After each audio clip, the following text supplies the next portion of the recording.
নমস্কার, education with সুদেশনার আরেকটি নতুন ব্লগে আমার সমস্ত ছাত্রছাত্রীকে স্বাগত জানাই। আজকে আমরা ক্লাস 9-এর বর্ষা প্রমথ চৌধুরীর লেখা এই গদ্যাংশটি বা এই রচনাংশটি পাঠ করব।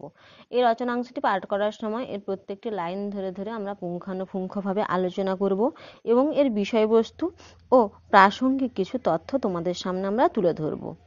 এটি কি ধরনের রচনা তাও আমরা তোমাদের সামনে বলবো। তাই তোমরা যারা এই মুহূর্তে ভিডিওটি দেখছো তোমাদেরকে বলবো তোমরা স্কিপ না করে প্রথম থেকে ভিডিওটি দেখতে থাকো এবং এখনো পর্যন্ত যারা চ্যানেলটিকে সাবস্ক্রাইব করোনি তারা প্লিজ চ্যানেলটিকে শেয়ার এবং সাবস্ক্রাইব করে দিও। আগে আমরা জানবো প্রমথ চৌধুরীর বর্ষা রচনাটি কি ধরনের রচনা। এটি একটি প্রবন্ধ বা ছোট গল্পের মতো, যেখানে বর্ষার প্রাকৃতিক সৌন্দর্য এবং মানুষের আবেগ ও অনুভূতির সম্পর্ক তুলে ধরা হয়েছে। এবার আমরা এই রচনাটির বিষয়বস্তু সম্পর্কে একটু জানি। বর্ষা সম্পর্কিত প্রমথ চৌধুরীর লেখার মূল বিষয় হলো বর্ষার প্রাকৃতিক সৌন্দর্য এবং মানুষের জীবন ও সমাজের উপর তার প্রভাব। তার লেখার মধ্যে বর্ষার আনন্দ, বিষাদ এবং সৌন্দর্যকে গভীরভাবে ফুটিয়ে তোলা হয়েছে। তিনি বর্ষাকে একটি বিশেষ আবেগ এবং অনুভূতি হিসেবে উপস্থাপিত করেছেন। প্রমথ চৌধুরী বর্ষাকে ভালোবাসতেন এবং বর্ষা অর্থাৎ বৃষ্টি, তিনি বৃষ্টি বা বর্ষাকে ভালোবাসতেন এবং এর সৌন্দর্য এবং অনুভূতি তার লেখায় প্রতিফলিত হয়েছে। প্রমথ চৌধুরী তার এই বর্ষা রচনাটিতে সহজ ভাষা এবং সাবলীল ও ভাষার মাধুর্যপূর্ণতা দেখিয়েছেন। তিনি বর্ষার সৌন্দর্য এবং মানুষের আবেগকে সুন্দরভাবে প্রকাশ করতে পেরেছেন। এবার আমরা মূল রচনায় আসি। এমন দিনে কি লিখতে মন যায়? বলছেন এমন একটা দিন যেদিন প্রচন্ড বৃষ্টি হয়েছে, এমন দিনে কি লেখালেখিতে আর মন বসে? আর সকালে ঘুম থেকে উঠে দেখি যে যেদিকে তাকাই, যেদিকে যতদূর দৃষ্টি যায় সমগ্র আকাশ বর্ষায় ভরে গিয়েছে। মাথার ওপর থেকে অবিরাম, অবিরল, অবিচ্ছিন্ন বৃষ্টির ধারা পড়ছে, যে ধারা এত সূক্ষ্ম নয় যে চোখ এড়িয়ে যায়, অথচ এত স্থূলও নয় যে তা চোখ জুড়ে থাকে। আর কানে আসছে তার একটানা আওয়াজ, যে আওয়াজ কখনো মনে হয় নদীর কুলধ্বনি, কখনো মনে হয় তা পাতার মর্মর। আসলে তা একসঙ্গে ও দুই, কেননা আজকের দিনে জলের স্বর ও বাতাসের স্বর দুই মিলেমিশে এক সুর হয়ে দাঁড়িয়েছে। লেখক বলছেন যে এমন দিন যেদিন ঘুম থেকে উঠেই তিনি দেখছেন যে প্রচন্ড বৃষ্টি, আবার বৃষ্টিটা এমন সূক্ষ্ম নয় যে চোখ এড়িয়ে যাবে, আবার এতটাও স্থূল নয়, এতটাও বড়সড় নয় যে চোখ জুড়ে থাকবে। তবুও একটানা একটা বৃষ্টির আওয়াজ চলতে থাকছে, যা পাতার উপর এসে পড়ছে এবং নদীর জলের উপর গিয়ে পড়ছে, তার একটা ভিন্ন রূপ দিচ্ছে। এমন দিনে মানুষ যে অন্যমনস্ক হয় তার কারণ তার সকল মন, তার সকল চোখ আর কানে এসে ভর করে।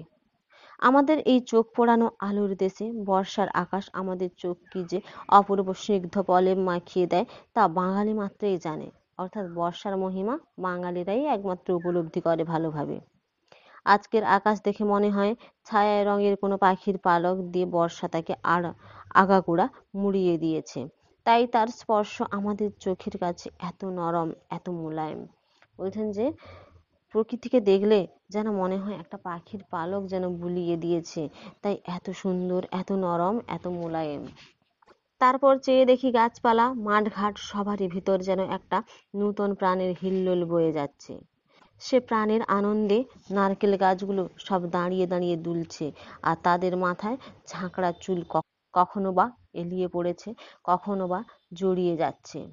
অর্থাৎ লেখক বর্ষাকে নানাভাবে রূপ দিয়েছেন, কখনো বা ঝাঁকড়া চুলের সঙ্গে, কখনো বা নারকেল গাছে দাঁড়িয়ে থাকা আনন্দ, কখনো বা ঝাঁকড়া চুলের সাথে তিনি বর্ণনা করেছেন। আর পাতার চাপে যেসব গাছের ডাল দেখা যায় না, সেসব গাছের পাতার দল ও ওর গায়ে ঢলে পড়েছে, পরস্পর কোলাকুলি করছে। কখনো বা বাতাসের স্পর্শে বেঁকে চুরে এমন আকার ধারণ করছে যে দেখলে মনে হয় বৃক্ষলতা সব পাত্রকূটে ফটিক জল পান করছে। আর এই খামখেয়ালি বাতাস নিজের খুশি মতো একবার 5 মিনিটের জন্য লতা পাতাকে নাচিয়ে দিয়ে বৃষ্টির ধারাকে ছড়িয়ে দিয়ে আবার থেমে যাচ্ছে। তারপর আবার সে ফিরে এসে যা ক্ষণকালের জন্য স্থির ছিল তাকে আবার ছুঁয়ে দিয়ে পালিয়ে যাচ্ছে। সে যেন জানে যে তার স্পর্শে যা কিছু জীবন্ত অথচ শান্ত সে সবই থমকে কেঁপে উঠবে। তারপর ব্যতিব্যস্ত হবে, তারপর মাথা নাড়বে, তারপর হাত পা ছুঁড়বে, আর জলের গায়ে ফুটবে পুলক, আর তার মুখে শীতকার। বৃষ্টির সঙ্গে বৃক্ষপল্লবের সঙ্গে সমীরণের এই লুকোচুরি খেলা আমি চোখ ভরে দেখেছি আর কান পেতে পেতে শুনেছি। মনের ভিতর আমার এখন আর কোনো চিন্তা ভাবনা নেই, আছে শুধু এমন একটা অনুভূতি যার কোনো স্পষ্ট রূপ নেই, কোনো নির্দিষ্ট নাম নেই। বলছেন যে বৃষ্টি এবং বাতাসের সঙ্গে যে এই যে লুকোচুরি খেলা, কবি এটা নিজের চোখে দেখেছেন, নিজের কানে শুনেছেন, উপলব্ধি করেছেন। তাই বলছেন আমার মনের ভেতর আর কোনো চিন্তা ভাবনা নেই, শুধু অনুভূতি রয়েছে। সেই অনুভূতির কোনো নির্দিষ্ট নাম নেই, কোনো নির্দিষ্ট রূপ নেই, স্পষ্ট কোনো রূপ নেই। মনের এমন বিক্ষিপ্ত অবস্থায় কি লেখা যায়? যদি যায় তো সে কবিতা, প্রবন্ধ নয়। বলছেন যে এরকম মানসিক একটা বিক্ষিপ্ত অবস্থা, মানে ছিন্ন বিচ্ছিন্ন অবস্থা নিয়ে কিছু লেখা যায় না, আর যদি বা লেখা যায় সেটা কোনো প্রবন্ধ হবে না, সেটা কবিতাই লেখা যাবে। আনন্দে বিস্ময়ে মেশানো এই অনামিক অনুভূতির জমির উপর অনেক ছোটখাটো ভাব মুহূর্তের জন্য ফুটে উঠেছে, আবার মুহূর্তেই তা মিলিয়ে যাচ্ছে।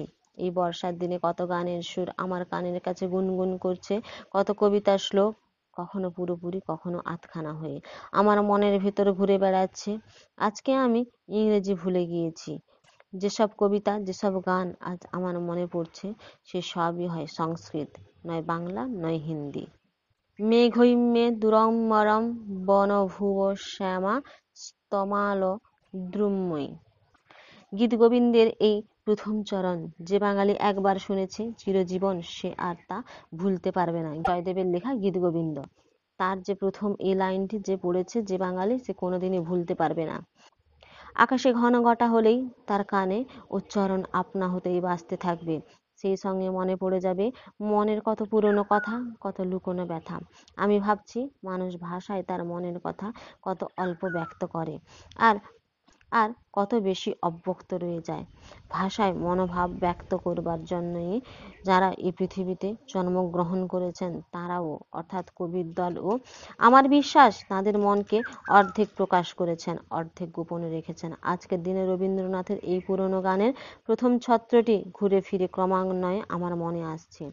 এমনও দিনে তারে বলা যায়, রবীন্দ্রনাথের একটা গানের লাইন ছিল, এমনও দিনে তারে বলা যায়, সেটি লেখকের মনের মধ্যে ঘুরে ফিরে আসছে। এমনও দিনে যা বলা যায় তা হয়তো রবীন্দ্রনাথ আজ পর্যন্ত বলেননি, শেক্সপিয়ারও বলেননি, অর্থাৎ বড় বড় কবি যারা তারাও বলেননি এমনও দিনে কি বলা যায়। বলেননি যে সে ভালোই করেছেন। কবি যা ব্যক্ত করেন তার ভিতর যদি এই অব্যক্তির ইঙ্গিত না থাকে, তাহলে তার কবিতার ভিতর কোনো মিস্ট্রিক থাকে না, অর্থাৎ কোনো রহস্য থাকে না। আর যে কথার ভেতর মিস্ট্রি নেই তা কবিতা নয়, গদ্য হতে পারে। বলছেন যার মধ্যে কোনো রহস্য নেই তা আর যাই হোক কবিতা নয়, সেটা প্রবন্ধ হতে পারে। সে যাই হোক, আজ আমার কানে শুধু রবীন্দ্রনাথের গানের সুর লেগে নেই, সেই সঙ্গে তিনি বর্ষার যে অসংখ্য ছবি এঁকেছেন সেই সব চিত্র বায়োস্কোপের ছবির মতো আমার চোখের সম্মুখ দিয়ে একটির পর আর একটি চলে যাচ্ছে, অর্থাৎ তার চোখের সামনে দিয়ে একটার পর একটা চলে যাচ্ছে যে ছবিগুলো এঁকেছেন। ভালো কথা, এটা কখনো ভেবে দেখেছেন যে বাংলার বর্ষা রবীন্দ্রনাথ আবিষ্কার করেছেন? ও ঋতু, রূপ, রস, গন্ধ ও স্পর্শে রবীন্দ্রনাথের ভারতী ভরপুর। তার ভীম মূর্তি আর তার কান্ত মূর্তি দুইই তার চোখে ধরা পড়েছে। বলছেন যে এই যে বর্ষার যে ভীম মূর্তি, অর্থাৎ প্রচণ্ড ভারী ভরম একটা চেহারা, এবং একটা কান্ত মূর্তি, অর্থাৎ শান্ত একটা মায়াময় মূর্তি আছে, তা রবীন্দ্রনাথের চোখেই ধরা পড়েছে। দুই তার ভাষায় সমান সাকার হয়ে উঠেছে, অর্থাৎ দুই ভীমমূর্তি এবং কান্তমূর্তি দুই সমানভাবে আকার পেয়েছে। নবাবী আমলের বাঙালি কবিরা এ ঋতুতে হয় উপেক্ষা করেছেন, নয় তাকে তেমন আদল দেননি। বলছেন যে নবাবী সময়ে যারা কবি ছিলেন তারা কি করেছেন, বর্ষা ঋতুকে উপেক্ষা করেছেন, অর্থাৎ বর্ষা ঋতুকে বাদ দিয়ে লিখেছেন, নয়তো বা তাকে কখনো গুরুত্বই দেননি। চণ্ডীদাসের কবিতায় কি বর্ষার স্থান আছে? বলছেন চণ্ডীদাসের কবিতায় কোনো বর্ষার স্থান নেই। আমার তো তা মনে হয় না, হয়তো বীরভূমে সেকালে বৃষ্টি হতো না, তাই তিনি এই বর্ষা বর্ণনা করেননি। চণ্ডীদাসের বাড়ি ছিল বীরভূমে, বলছেন যে বীরভূমে হয়তো তখন বর্ষা হয়নি তাই বর্ণনা করেননি, অর্থাৎ তিনি একটু ব্যঙ্গ করেই বলছেন।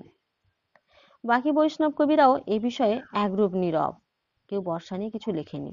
অবশ্য ঝড় বৃষ্টি না হলে অভিসার করা চলে না, সুতরাং অভিসারের খাতিরে তাদের কাব্যেও মেঘ বজ্র বিদ্যুতের একটু আধটু চেহারা দেখাতে হয়েছে। অর্থাৎ চণ্ডীদাস বা ওই সমসাময়িক কবিদের প্রায় কবিতাতে তোমরা দেখতে পাবে যে অভিসারের কথা বলা আছে। তো বলছেন যে এই বর্ষার কথাকে কেউ গুরুত্ব দেননি, ঠিক আছে, কিন্তু অভিসারকে গুরুত্ব দিতে গিয়ে একটু আধটু মেঘ বিদ্যুতের কথা বলেছেন। অর্থাৎ এক্ষেত্রে বর্ষা এসেছে নিতান্ত আনুষঙ্গিকভাবে, অর্থাৎ বর্ষাকে সামান্যভাবেই দেখানো হয়েছে। অবশ্য এই বিষয়ে সেকালের একটি কবিতা আছে যা একাই 100, মানে অবশ্য এই বিষয়ে সে সময় একটা কবিতা হয়েছিল যা একাই, মানে একটা কবিতাই 100টা কবিতার সমান। রজনী শাওন ঘন ঘন দেয়া গরজন, রিমিঝিমি শবদে বরশি। অর্থাৎ বলছেন যে রজনী শাওন, গভীর রাত্রে, অন্ধকার রাত্রে ঘন ঘন দেয়া গরজন, ঘন ঘন মেঘ ডাকছে, রিমিঝিমি রিমঝিম করে শবদে বরশি, সশব্দে বৃষ্টি হচ্ছে। পালঙ্কে শয়ান রঙ্গে বিগলিত চির অঙ্গে, নিন্দ যাই মনের হরিষে। বলছেন যে পালঙ্কে, অর্থাৎ পালঙ্কের ওপর, খাটের ওপর শয়ান রঙ্গ করে শুয়ে আছেন, বিগলিত চির অঙ্গে, সেই অঙ্গ অর্থাৎ শরীর নিয়ে যা বিগলিত তা নিয়ে শুয়ে আছেন, নিন্দা যাই মনের হরিষে, এবং নিন্দা করছেন মনের আনন্দে। সঙ্গীত হিসাবে এ কবিতা গীতগোবিন্দের তুল্য। বলছেন যে সঙ্গীত হিসাবে গীতগোবিন্দের যে কবিতা ছিল তারই তুল্য বলা যেতে পারে, আর কাব্য হিসেবে তার অপেক্ষা শতগুণে শ্রেষ্ঠ, গীতগোবিন্দের থেকেও অনেক বেশি এটা। এখন আমার কথা এই যে আজ আমার মনের ভিতর দিয়ে যেসব কথা আনাগোনা করছে সেসব এতই বিচ্ছিন্ন, এতই এলোমেলো যে সেসব যদি ভাষায় ধরে তারপর লেখায় পুরে দেওয়া যায় তাহলে আমার প্রবন্ধ এতই বিশৃঙ্খল হবে যে পাঠক তার মধ্যে ভাবের গোলক ধাঁধায় পড়ে যাবেন। বাইরের ল অ্যান্ড অর্ডারকে আমরা যতই বিদ্রূপ করি, ভাবের ল অ্যান্ড অর্ডারকে না মান্য করে আমরা সাহিত্য তো মাথায় থাক, সংবাদপত্রেও লিখতে পারিনি। আর যদি এমন পাঠকও থাকেন যিনি বাংলাদেশের ছেলেভুলোনো ছড়া পাঁচালীর অনুরূপ অসম্বন্ধ গদ্য রচনা মনের সুখে পড়তে পারেন, তাহলেও আমি আজ মন খুলে লিখতে প্রস্তুত নই। অনেক কথা যা আজ মনে পড়ছে তার যা কিছু মূল্য আছে তা আমার কাছেই আছে, অপর কারো কাছে নেই। বহুকাল মৃত, বহুকাল বিস্মৃত কোনো শুকনো ফুলের পাপড়ি যদি হঠাৎ আবিষ্কৃত করা হয়, তাহলে যে সেটিকে এককালে সজীব অবস্থায় সাদরে সঞ্চিত করে রেখেছিল, একমাত্র তারই কাছে সে শুষ্ক পুষ্পের মূল্য আছে। অপরের কাছে তা বর্ণগন্ধহীন আবর্জনা মাত্র। মানুষের স্মৃতির ভিতর এমন অনেক শুকনো ফুল সঞ্চিত থাকে যা অপরের কাছে বার করা যায় না, কিন্তু এমন দিনে তা আবিষ্কার করা যায়। আবার ঘোর করে এলো, বাতি না জ্বালিয়ে লেখা চলে না, আর কালির অপব্যয় করা যত সহজ, বাতির অপব্যয় করা তত সহজ নয়। অতএব এইখানেই তা লেখা শেষ করি। বলছেন লিখতে লিখতে লেখক বলছেন যে আবার ঘন করে মেঘ এসছে কালো করে, আর লেখা সম্ভব নয়, কারণ বাতির তেল, তখন তো কারেন্টের ব্যবস্থা ছিল না, বলছেন যে বাতি জ্বালাতে গেলে তেল প্রয়োজন, সেই তেলের অপব্যয় করা যাবে না, কালি অপব্যয় করা যেতে পারে কিন্তু লিখতে গেলে আলো জ্বালাতে হবে, তাই তেলের অপব্যয় করা একেবারেই চলবে না। আজকে এই পর্যন্ত। যদি তোমাদের ভালো লাগে তাহলে প্লিজ চ্যানেলটিকে শেয়ার এবং সাবস্ক্রাইব করে দিও।